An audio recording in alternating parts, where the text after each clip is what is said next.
Order! Order in the court! Order in the court! Court is now in session. Episode 78 of Brat Said That is in full effect. And the dog is just scurried out of the room. Ladies and gentlemen, I am your judge, the jury and executioner, Dishonorable Brat Jackson, along with my co-producer, Chad LGBT. That was a terrible start. Hope everybody had a great weekend. We are back, episode 78. I don't know why I'm yelling. I'm hyped. I haven't done a Brat Said That in quite a while. But we are back. The lull period is over. July is over. We are in the dog days of summer. Yes, August is here. I'm excited. August is it's a good month for my family. A lot of birthdays in August. A lot of birthdays in the Jackson family. But hey, we're here. I'm with my co-producer, Charlie GT. I got my bailiff, Rolly, next to me. And, court's in session. If you're wondering what the theme of today's show is, it obviously is court-related. I went to do jury duty last week. We're going to talk all about that at the end of the show. But we've got a lot to talk about because a lot's happened. I've written up the show a week ago. We didn't do a show because I was stuck in jury duty.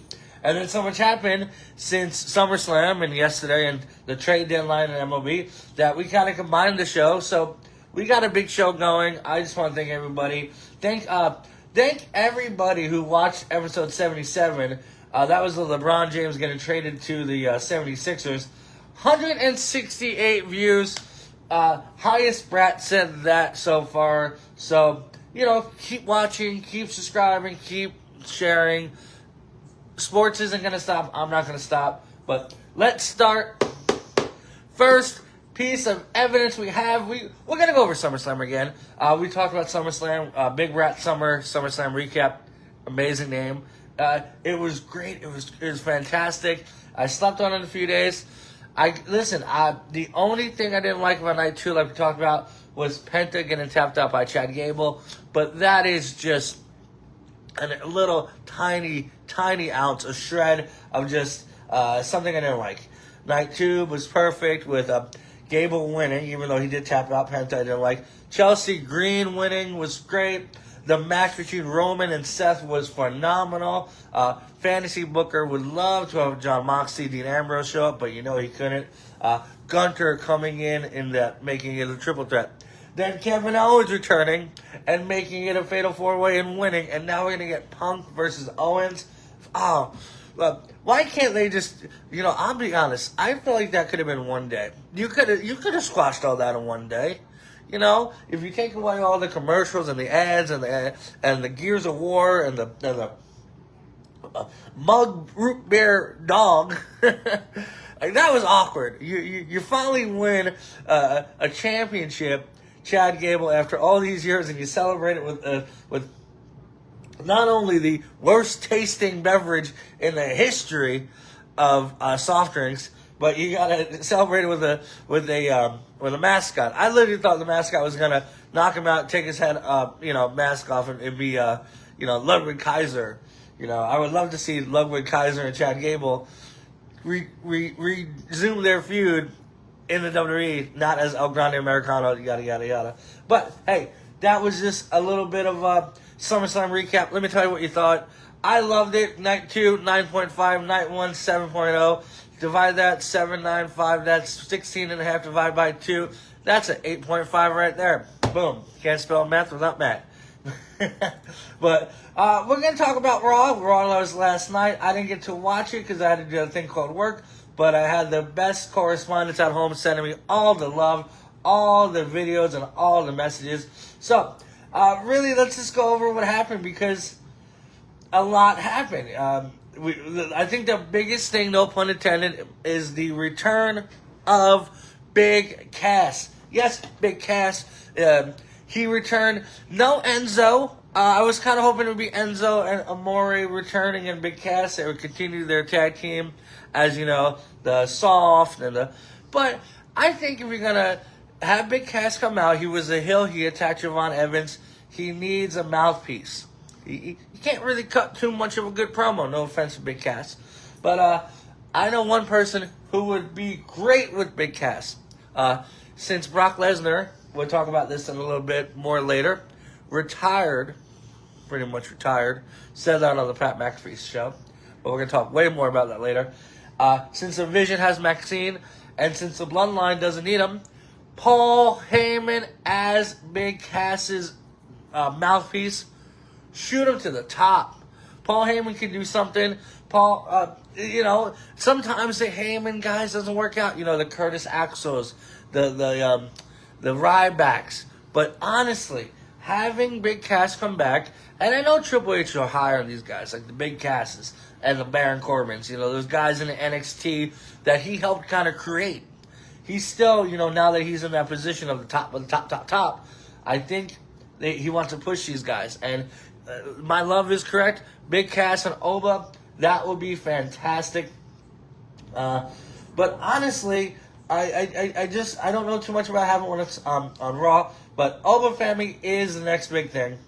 I know Jacob Fatu defeated Royce Keys in a street fight, took out Royce Keys. So that feud's gonna obviously, when they do the Bloodline, what is it called? War Games. They're gonna do Royce Keys and everything, blah blah blah. But LA Knight, confronted Roman Reigns. We might see Roman and LA Knight for the World Heavyweight Championship. I hope so. I was talking at work, and I was like, Oba family's ready. He's next. He should face Roman. They're like, he's not ready. Oba's ready. Okay? I'm always usually the first person that be like, hold the brakes, stop. Let's think about this. But Oba, he's got the King of the Ring, even if he didn't cash in the championship opportunity. He just defeated and retired Brock Lesnar. Oba is ready. But it seems like LA Knight is going to face Roman Reigns. That's going to be great. Like I said, Javon Evans, Ethan Page, that undercard, that mid-card is so good right now. Like, what a foundation they have to build up new stars. Like Ethan Page, Javon Evans. We have Big Cass returning. He took out Javon. A little bit weird. I thought he would come out more of a... Yeah. Order in the court. Order. Remember? I told you don't throw this out. It'll come in handy one day. Order in the court. They don't do that, by the way. Not my trial, but we're going to talk about my trial. The Judgment Day, though, they came out celebrated. Liv is the women's champion. And then Raquel is the Intercontinental champion. But out comes the man. She is the best. It's not me saying that. It's Sports Illustrated saying that. It's National Geographic saying that. I forget what other one it is. But Becky Lynch is back. And so is Stephanie back here. Yes, it's always good that after SummerSlam returns, just like after WrestleMania, perfect time to have Stephanie come back. Perfect time to have Becky come back. They had a little bit of, face off. I don't think Becky's back as a face. I think she's still the man. She's still the megastar. So, but something fresh. The Bleacher Report, thank you. That's why she is the best co-host. But that is perfect for them. Something fresh for the Judgment Day because, you're going to beat that faction into the ground. So, even if you're Becky and Stephanie, like I said, move on to Judgment Day, move on to Survivor Series and do the War Games. Something we haven't seen before. So, Roca defeated Roxanne Perez by disqualification. So, there's 3-on-3 right there. So, Roca, she got shot out to the cannon, but now she's on her way down. Still got a long, long career ahead of her, but it was good to see that. Braun Breaker, though. Braun Breaker and Oba family having their stare down. Listen, I'm telling you right now, this is not a shock. This is not a Brashadamus idea, but those two are going to main event WrestleMania one year. Might not be next year. Might not be the year before after that, but that's going to be your WrestleMania. Let's see. We're up to 42, 45 main event. 45 is a good round number, even though that's the odd number. That face-off proved that they are the next future. That is the next main event. That is the next generation. Braun Breaker took out Joe Hendry. I'm sorry. You said his name. He appeared and he got speared. Say his name and he gets speared. I believe in Braun Breaker. Dominic Mysterio and JD McDonough interrupted Chad and Penta. Like I said, that Intercontinental Championship division. Now we have Chad as a new champion. We have Penta. We have Dominic. I would love to see Dominic as Intercontinental Champion once again. But now, then they had Roman. He's coming out. Rey Mysterio, a.k.a. the general manager of AAA, was like, hey, let's talk about something. And Roman's like, all right, I respect you, Rey Mysterio. I don't respect a lot of people. But we might see Roman Reigns in AAA. And speaking about AAA, it is September 11th. They were supposed to be at the Luxor, but since ticket sales are going through the roof, they moved to MGM Gardens. So, good for them. Hopefully, I can check that out. But Chad Gable and Penta defeated Dominic and JD. And then we said Jacob Fatu defeated Royce in a street fight. Royce was taking off in a stretcher. Very good Raw. Very good after SummerSlam. We got to look towards the future. The future is Survivor Series. And the Raw was good. It was a good Raw. Everybody, kind of the new pieces of the puzzle have come together. And listen, I know I said it before, but breaking news, Brock Lesnar officially announces that he is retired. The Beast is no longer. Next show on Friday, we are going to have a Brock Lesnar retrospect, just like we did for Kane, Rey Mysterio, Stone Cold, and Hulk Hogan. The whole theme is going to be Brock Lesnar, because I can't just sit here right now and just talk about Brock Lesnar. I want to get his career from NCAA to WWE, to UFC, to football, back to the WWE, back to UFC, and now retiring. So, Brock Lesnar, I know at the kind of end of the career there was a little bit of controversy, but as an athlete, as A plus, man, an absolute, no pun intended, beast. So, Brock Lesnar officially retires. Also, big news, something I'm really excited about.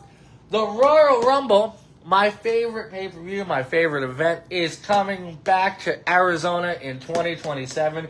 We were there in 2019. We will be there in 2027 as long as the ticket prices aren't extreme. I did hear good things about SummerSlam, that the ticket prices for SummerSlam weren't so crazy, just like they were for WrestleMania. But that's good. Before we move on, we're going to talk about AEW. They had their Redemption pay-per-view a few weeks ago. We haven't talked about it because we were doing the jury duty and I didn't have time to talk on the show. We're going to run down quick. Willow Nightingale is the new AEW World Women's Champion. And that's really all I care about. And we knew Kenny Omega was going to win against Kevin Knight because they're doing Omega versus Ospreay. Omega turns heel, falling forward to... I don't care about AEW. We'll talk about All In at the end of the month. But really, yeah. They had their pay-per-view. Was not as good as SummerSlam. I'm sorry. Edge and Christian are still the tag team champions. Yeah. So, okay. AEW, you had a show. Cool. Honestly, all he had to do was just take a picture with me. And none of this would have been like this. I would not be so salty with AEW if he just took a fucking picture. That's why, let me tell you something. Let's take a little step back. That's why you're always professional. You're always nice. Because you never know. You never know that even a 5-second encounter, a 10-second encounter can change somebody's view about something. So if you have a product, if you have a platform, don't be a dick, okay? That's all I'm saying. But speaking about not being a dick, I wasn't a dick. I watched Dark Side of the Ring, Big Boss Man. It was, it was emotional to the sense of, as a family man, what the Big Boss Man meant to his family. As a wrestling fan, Big Boss Man had a lot of those silly storylines. Feeding Pepper to Al Snow and the climbing on the Big Show's father's casket and driving it away, or you know what I mean. But besides that, you never know the behind the scenes or what it's like being a child that their dad is constantly on the road, and when he's home, he's in pain. So hearing it from his ex-wife or his widow and his daughter, that was a dark side of the ring. That was a dark side of the ring for me. I was like Big Boss Man. I definitely remember we had his stuffed, what was it, the wrestling buddy. We definitely had the wrestling buddy. I remember we had a Big Boss Man growing up. But, died way too young, way too, taking those pills that didn't work out. So, I love Dark Side of the Ring. It's been great with the TNA, Jeff Jarrett. It's been great with Necro Butcher and Samoa Joe. And it's been great with Big Boss Man. So they're 3 for 3 right now. Next, or today actually, we'll talk about this next week, is the Renegade from WCW fame, the Ultimate Warrior gimmick guy. But other than that, it was a good Dark Side of the Ring. A lot of sad news, because when somebody passes away, it is sad. Dory Funk Jr. passed away today. He was 85. He was the brother of Terry Funk, that Amarillo, Texas wrestling. The Southern wrestling, the NWA. The All Japan. I remember he came into he was in the Royal Rumble in like '96, I think, or what it was. But yeah, he passed away at 85. The Funk Wrestling Dynasty, the Funk Wrestling family. He was NWA International Heavyweight Champion 2 times. So much stuff down in Florida. NWA Hollywood. 1973 Match of the Year. See, wrestling didn't just start in 2000. Or 99, or 92. It's been around for hundreds of years. So those guys that took the territory days in the 70s, he was one of them. Hall of Fame, WWE Hall of Fame, all different Hall of Fames. NWA World Tag Team Champions with Terry Funk. So rest in peace to Dory Funk Jr. I think that's his real name, right? No, Dorrance Ernest Funk. Dorrance Ernest Funk. What a hell of a name. Yeah, so rest in peace to him. 5 children. So, yeah. But that is the wrestling side of the portion of the talk show. Of whatever this. It's not a talk show, right? It is a talk show. It's like a news show. But yeah, we talked about Raw, AEW Redemption. We're going to talk about All In coming up in a few weeks. Dark Side of the Ring was sad. Obviously, that's why it's called Dark Side of the Ring and not Happy Side of the Ring. Which I think they should start doing. Let's do more happy stuff. No more dark stuff. I order everybody to be happy. Speaking about being happy, MVP and PFL merged. That's going to be huge for wrestling and an alternative to the UFC. I know the Paul brothers. I think, what's his name? Not Logan, the other one. Ryan, Terry, France. Why am I not thinking Paul? Who's the other Paul brothers? Johnny? Paul? Jake. Sorry, I literally forgot what his name was. But yeah, their MMA promotion and PFL have combined to merge. So we'll see that January 2027. The PFL will be retired. I was kind of hoping that they would rebrand it to PFL instead of MVP. But, so, Jake Paul and his business partners, John Martin will serve as CEO of MVP MMA. Get a better name. That's all I can say. I don't like it. Most valuable promotions, it needs something better. MVP is very generic. But, make that money. I'll obviously, if you have fight cards like Nate Diaz and Mike Perry and Ronda Rousey and Francis Ngannou, I'll be checking in, This weekend we did have a huge UFC fight card in Serbia, which is that way. Or that way. Not too sure. But, hey, shout out to Uros Medic, who won in about 30 seconds. Jeez. Huge win over Daniel Rodriguez. Daniel Rodriguez did make his return after spending 8 months in jail. in Mexican prison. So, but still, huge win for him. Huge win for Navajo Sterling, who's making his name in the light heavyweight division. I feel like we just talked about him in June with a win over Ion Cutelambra. Now he beats the former champion Jan Blachowicz in a minute in the first round. Huge win for him. Alexander Rakic defeated Marcin Tabaria. And just, a lot of names that M&V did really good. So, Uris Medic and Navajo got the performance of the night. Gilbert Urbina, I know that name. He won performance of the night, but I don't, yeah. And Nina Nikolaya Mazachevich. Wow, that is a heck of a name. Won her fight too. They all get performance of the night money.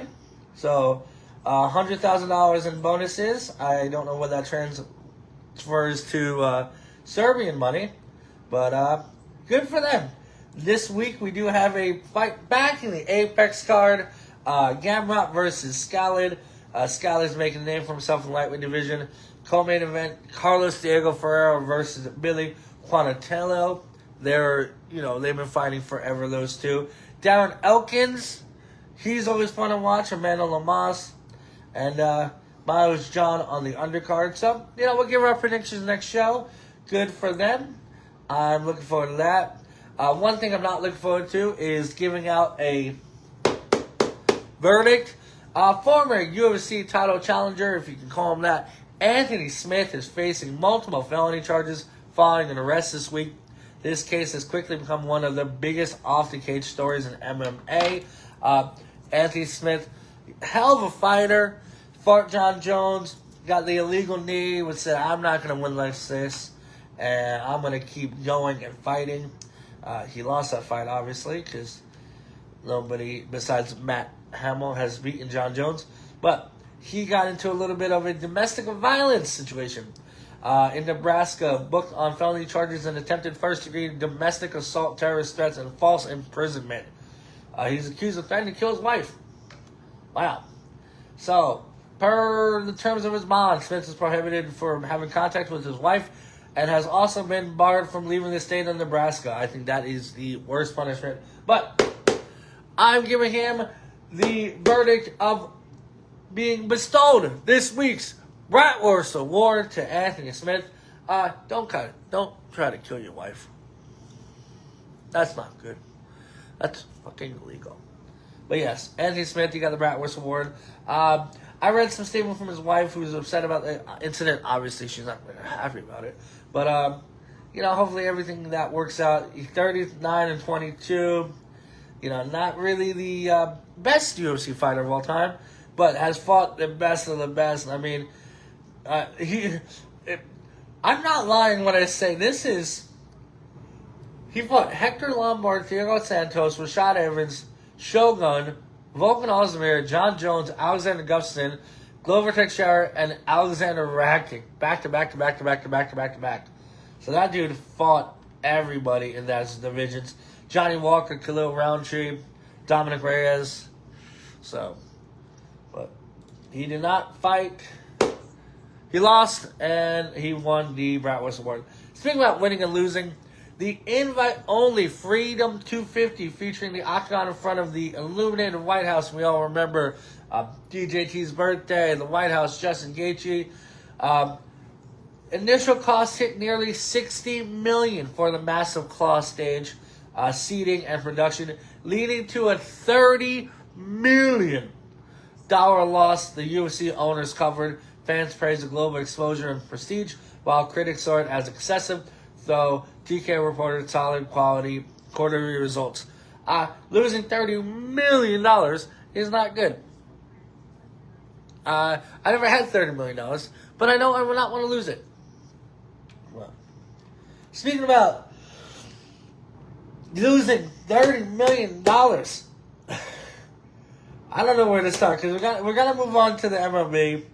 But I wasn't planning on talking this, but the Dodgers once again signed the Dodgers are back-to-back World Series champions. They don't need Tariq Skubal, the back-to-back Cy Young winners. But yes, this week he got traded to the defending MLB champions, Los Angeles Dodgers, and people are upset.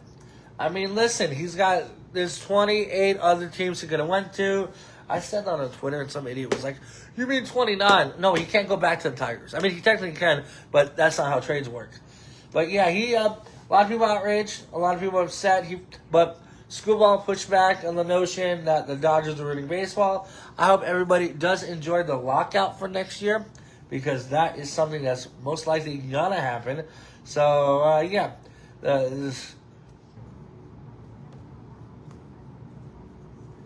gets traded for prospects. Not cool. Yeah, Dodgers deliver blockbuster, acquire Skubal from Tigers. So that's what it is. Hey, those things happen in baseball. Those things happen in sports, and unfortunately, that really is what happened. But I do want to talk about the standings, because we haven't talked about the MLB standings since after the All-Star game, and I just like to always say that first place in the American League Central, the Chicago White Sox by 3 games. Yes, that division's still open. You know, they still got the Guardians, Twins, and Tigers behind us.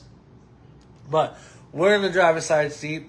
In the American League West, the Yankees are just blowing it horribly. Rays up top, 3.5. Red Sox, who have been on fire lately, 8-2. They're 5.5 games out of first place. Orioles and Blue Jays, they're kind of, in the double digits out of first place.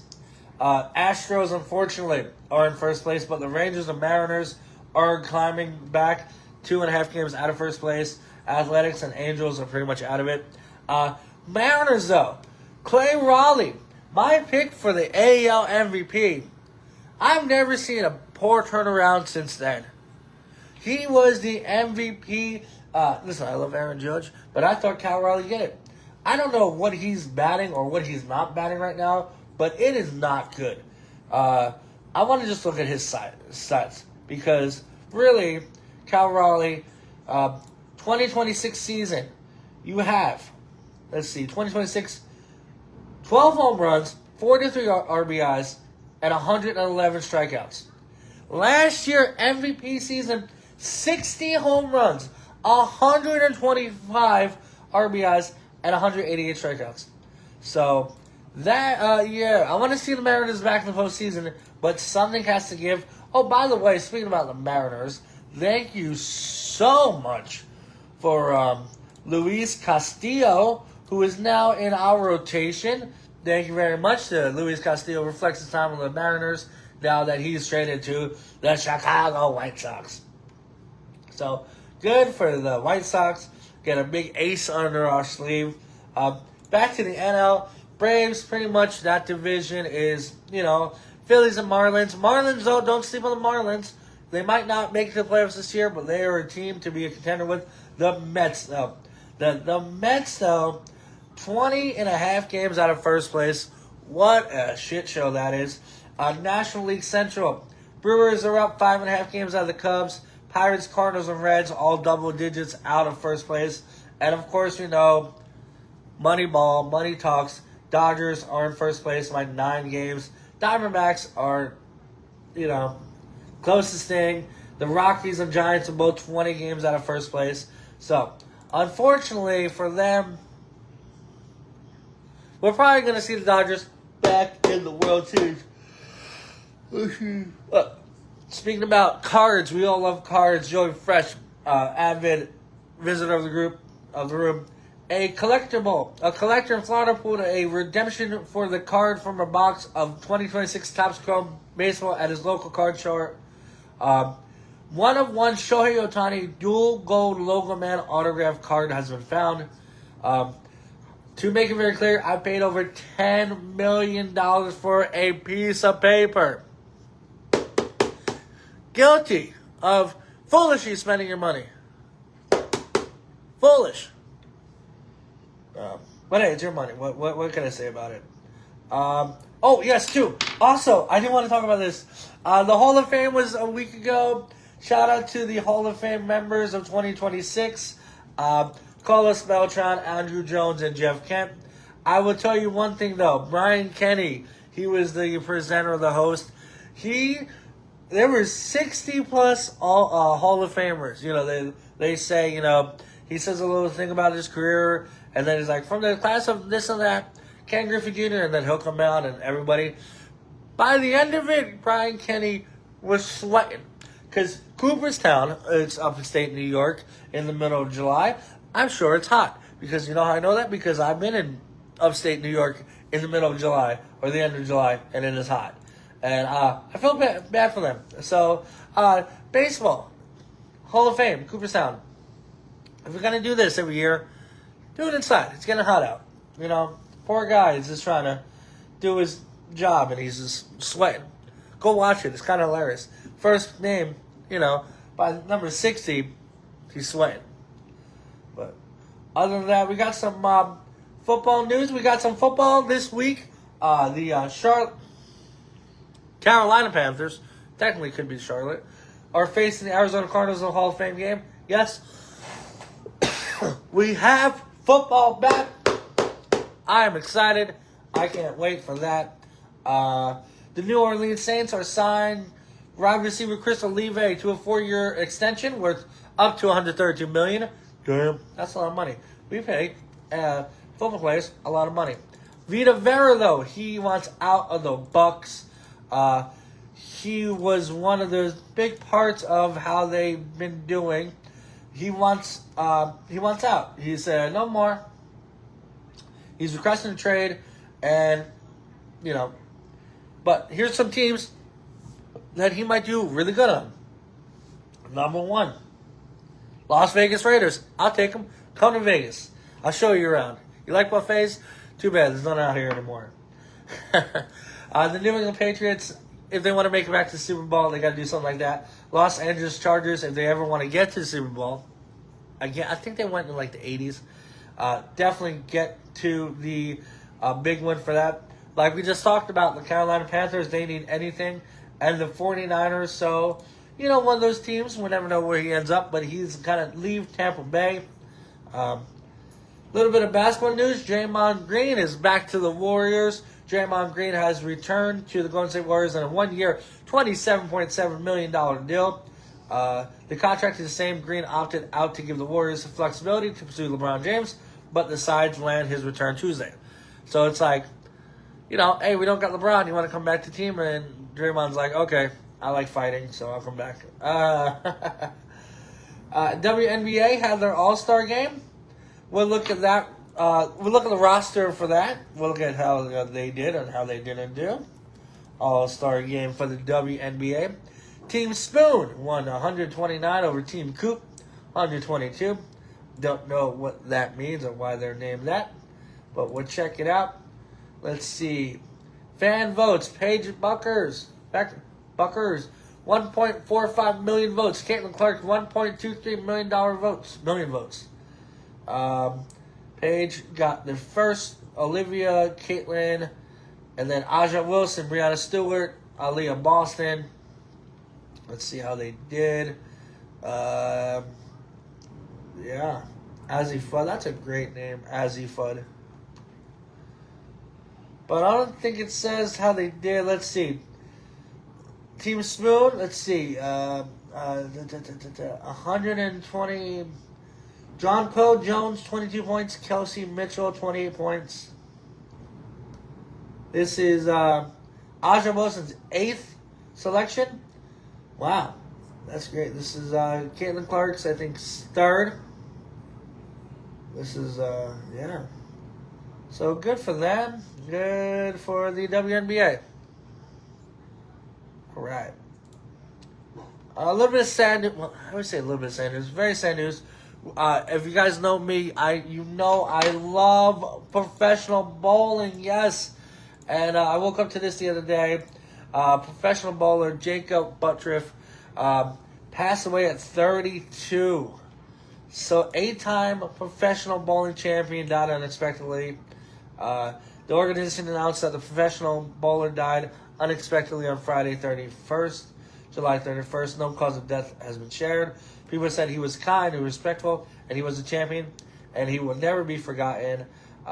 I love bowling. Bowling is in my blood. We grew up bowling. My dad was a really good bowler. My uncle was a really good bowler. My grandpa was a really good bowler. I'm a really good bowler. My brother was a really good bowler. So, rest in peace to him. That's very sad. Very sad indeed. Also, another, not too hard on too much of the death here, but we did lose Big Pussy. Vincent Pastore died at 80. As you know, he was in The Sopranos. I didn't watch The Sopranos growing up when it was on, but I remember hearing Alex Barbarino speaking about Big Pussy. How you doing? I said, Big Pussy, you like Joe Hendry, you show up. Boom. I just remember, growing up hearing Big Pussy died. That death was probably the biggest storyline in TV, in The Sopranos. And when you watch it, you see how heartbreaking it is for Tony and for Sil. And it was just one of those... Hey, you come at me if you listen. This is your warning shot. Pew pew. I love you, buddy. I miss you. Hope you're doing good. Hope the baby's doing good. Hope the wife's doing good. But he was in so many movies too, not just The Sopranos. He was in. Let's see. I had the list here, now I don't have it. A bunch of movies in the early 2000s: Courtroom, Mono, Blue Eyes, Money Train, The Basketball Diaries. She turns 4 on Thursday. Oh, man, that's so good. She's 4. Well, happy birthday to her. Uncle Jackson says he can't wait to head back to the island and see everybody. So, he was in Gotti, Mickey Blue Eyes, Shark Tale, Revolver. He died at age 80. So, unfortunately, you lost... You lost Tony Soprano. You lost other actors on that show. I mean, it's unfortunately, What's her name? Whose name? In The Soprano? I don't know why you're asking me what her name is from The Sopranos. Anyway, you threw me out asking me what my name was. What her name was. Stop doing this to me. I know names.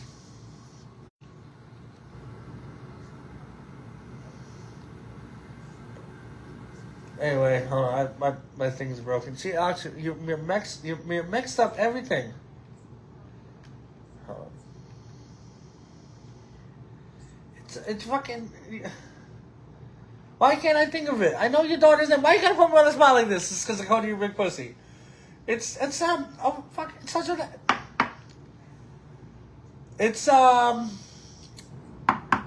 It's what's her name? It's Aurelia, right? Aria. Why are you giving me that shit? I know your daughter's name. It's Aria. Jeez. Trying to prove on my show I don't know your daughter's name. The second of the bloodline of the FAFO. Of course I know her name. It's Aria. She's beautiful. Just like her father. But other than that, we gotta talk about the big part of the show. As you know, jury duty has happened. Yes. So here is my jury duty. You had to look it up, you jackass. No, that's not true. I did not look it up. I don't even have computer access. Shut up. Of course I know it. What's my dog's name? Oh, what's my daughter's name? Huh? Not comparing my beautiful dog and your beautiful daughter. Just saying, what's my dog's name? What's my daughter's name? Anyway, jury duty. I got the thing in the mail. I was like, shit, all right, I'm going to have to go do this. I don't want to do this. They said, hey, Jiggles, you're selected for jury duty. Fuck, all right. So Monday, I head down there. I head down to Fremont. Of course it's Penny, you know that. And of course I know it's Aria. I'm getting old too. This gray is not for show. This gray isn't just because I like to just walk around with a gray beard. Because I'm getting old. Anyway, I get there, I go to Fremont, I park in the wrong parking spot. I walk about 15 minutes to the courthouse. I'm like, how can this be? It's 115 degrees. I get there, and they're like, all right, group 1, they call their names. Group 2, juror number 1, Matthew Jackson. That's me. I'm like, oh, shit, I'm number 1. So we go to the courthouse. All right? Not going to say any names, not going to say anything, but they set us there. 50 of us, I'm number 1, okay? They ask us 8 questions. What's your name? What's your occupation? Do you have a spouse? What's their occupation? How long have you lived in Vegas? Do you have any kids that are old enough to work? Have you ever been a juror? And something else, I forget. You know, it is story time because this is my show. If you want your own show, you can make up a show. But I get there, right? And they start dismissing people. You know, if you have a hard time understanding English, they dismiss you. One guy was like, hey, I don't care about any of this. I don't live my life like this. It is what it is. He got dismissed. So, they're like, okay, so we're going to select the jury. They select 14 of us. I'm number 1. They select me. So I'm like, okay, all right. And then they go number 1, number 2, number 3. I'm like, if you were going to pick the first 14 people, why did it take 2.5 days? So that was Monday and Tuesday. The trial starts on Wednesday. I will say, it was a situation. This young kid, 20 years old, just got off of work. He goes to a convenience store. He starts looking at candy. He starts looking at chips. The clerks there were staring at him the whole time. I don't have a hard time peeing standing up. No, I should have. Probably would have got out of it. But as he started to walk towards the door, not to leave per se. He wasn't leaving. They stopped him. They grabbed the chips. They put their hands on him, and they throw him out the store. Bad thing. Bad situation. Then the gentleman, or I don't want to say gentleman, but then he goes, runs to the car, grabs something he probably shouldn't have grabbed, come back, not threatened them, but said, hey, stop that shit. And that's what happened. So both the clerks testified. A couple of police officers testified. So there was 2 counts. One was burglary. The other one was assault with a deadly weapon. I was adamant that this kid was not guilty of the second count. So we go to the deliberation. It takes about 6 or 7 hours. Yes, I got there at 9. We left at 5. Long story short, we found him guilty of count 1 and not count 2. So hopefully this kid doesn't get the book thrown at him. I don't think. But being in that room with 11 others, deciding somebody else's fate, never want to do that again. I never want to do that again. I never want to be put in that position. I felt bad for the kid. He was literally just shopping while being an African American, and they profiled him and literally threw him out of the store, insulted him. I think some of the jurors, though, were like, you know, he's guilty. Well, the facts aren't there. He's guilty. So, but other than that, I'm just glad I never have to do that. I hope the judge doesn't throw the book at this kid. I think you all learn, you all live, you all move on, you all make mistakes. Nobody got hurt. Nobody got injured. And, you know, I just wanted, you know, I wanted to throw it out. I said, this whole situation is bad for everybody. This whole thing. I literally, was the main guy that's kind of like, hey, this is not right. We need to do something. But, you know, that is the whole jury process. You know, if you're guilty or innocent, your jury or your peers. And then we were his peers. And I don't know the sentencing. I'm not going to say any names. I'm not going to say anything. But the judge was, you know, I never seen a judge wear a green robe. I always thought they like that. I was ready for Judge Judy to be there. But no, Marshall was very nice. Got me always a bottle of water. The 3rd and 4th and 5th day, you got to park outside across the street, which saved me a lot of walking. Even though I like walking, but it's hot out. But other than that, I don't really know what else to talk about. The jury process. Just, you know, a lot of times it's like, hey, it's almost 5 o'clock. We got to figure this out. Don't rush it. This is somebody's life, you know. If this kid was guilty, I would say he's guilty. Boom, let's go home and have some lunch. But, you know, I think some of us in the jury, were for him, and some of us weren't. I think there were some there that might have used the race a little bit more than others. But, other than that, jury duty is not fun. I don't ever want to do it. It is my civil duty to do jury duty, but I don't like it. And I'm glad I don't have to be called for another 5 or 6 years. I'm still going to be honestly interested in this case because I think the kid made a mistake and he should not get the book thrown at him, especially when he was literally thrown out of the store. I don't think that, I would, it got me angry. It really got me angry. I had to stand up and I had to but the law though, the law is so precise. The law is so precise. They gave us like a 22 book packet. You go through it, you look at, the definition of this and then the definition of that. And it's really easy to break the law. I'll probably break the law right now just sitting here in somehow, some way. But other than that, I'm just glad I never have to do that again because it was emotional. It was very emotional to be put on something like that. And then, the prosecutor and the plaintiff and the defendant, they're all going through it and you're writing down notes and stuff. And then you had the witnesses and it was really draining. After that, after 5 o'clock on a Friday, I got home. We went to the restaurant. I just sat there. I was like, damn, that is emotional draining for me. And I'm not even on the stand. I'm not even there. If there's any updates, I'll update you if there's anything. But I think we live in a world where we do profile people based on their age, their skin, their gender, their race. And I think we need to stop doing that. Because at no point did I think this kid did anything wrong. And I really fought to throw out the second count. I was like, no.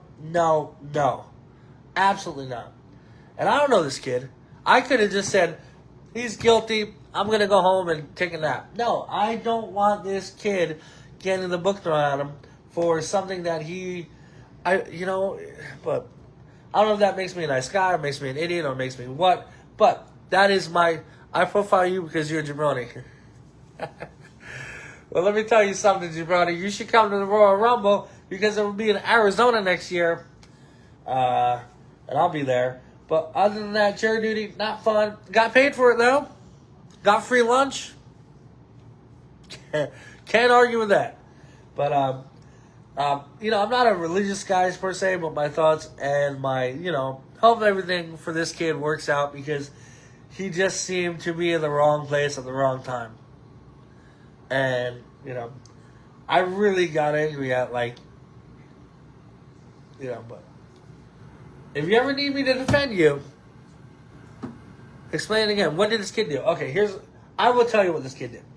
This kid just got off of work, 5:30 in the morning, Uber Eats. He goes into a convenience store, like a gas station convenience store. He's getting candy. He's getting chips. While he's doing this, the cashier is staring at him. There was another cashier. And they kind of walk by him, kind of see what he's doing. They just keep an eye on him, And he starts walking towards the door, not to steal. Because if you've ever been at a gas station, there's ice cream, there's an ATM, there's Monster Energy drinks. As he's walking towards the store, the clerk yells at him. He says, "Hey, motherfucker," right? The kid stops, looks at him. The clerk throws the candy, takes the chips, grabs him by the arm, right? And says, "Get the fuck out of my store," pushes him out of the store, okay? The kid, I don't know what he was thinking, runs to his car, grabs something that he probably shouldn't have grabbed, pokes his head into the store, not aiming the thing that he should not have grabbed, not threatening the thing or anybody in the store, and says, yes, that part's assault. But what he did wasn't. Said, stop that shit, and he drove away. That's what got me really angry. I don't know what's gonna happen to the kid. He might.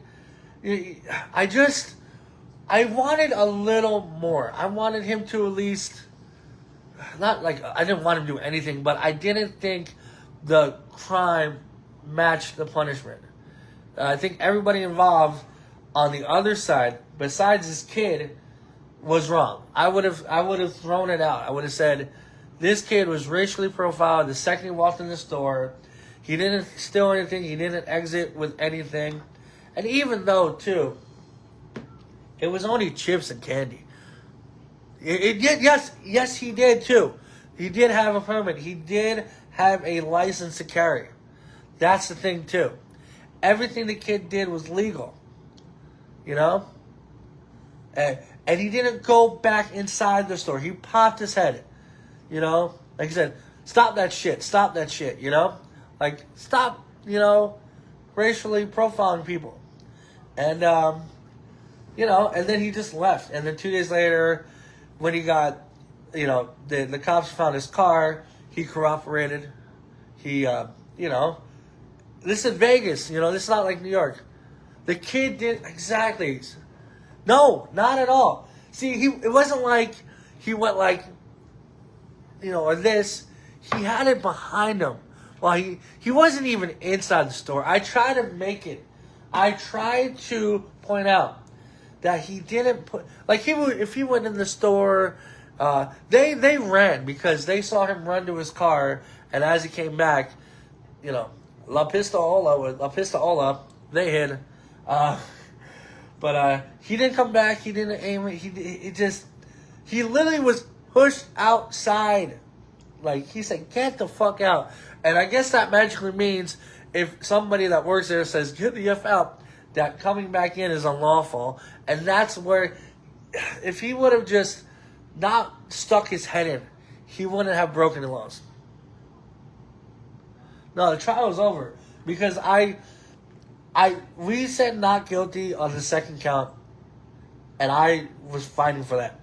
But technically on the first count, everything, the definition of the law, he did. Even if it was, listen, if this was like, if saying this, if this was guilty, he was like that % guilty.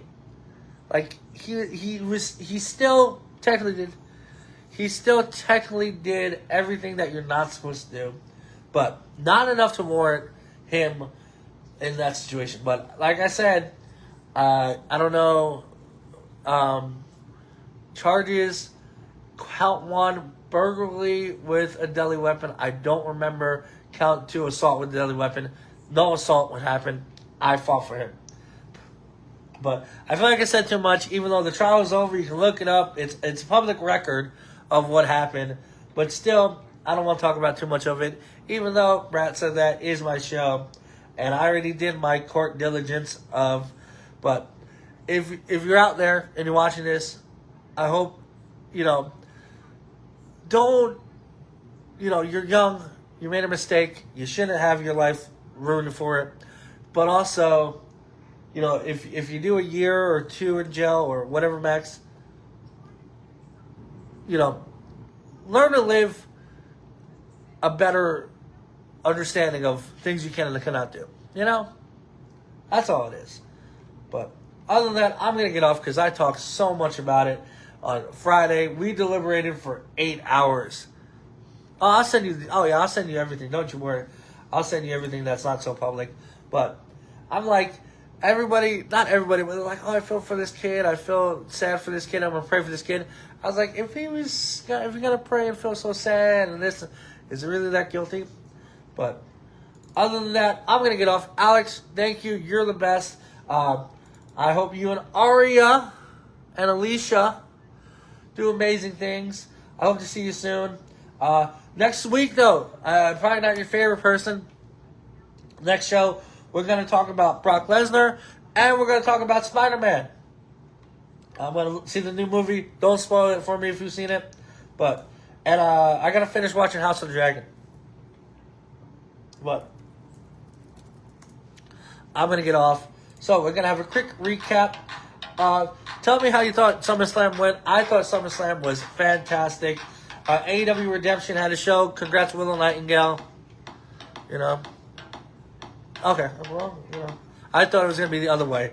But Dark Side of the Ring has been doing good. Big Boss Man was very, very emotional as to hear from somebody whose parent was in the business.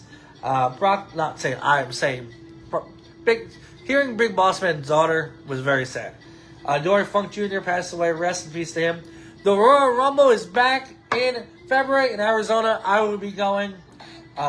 We have UFC this week at the Apex. Hall of Fame 2026, MLB. Skubal to the Dodgers. Come on now. Dodgers got to do something.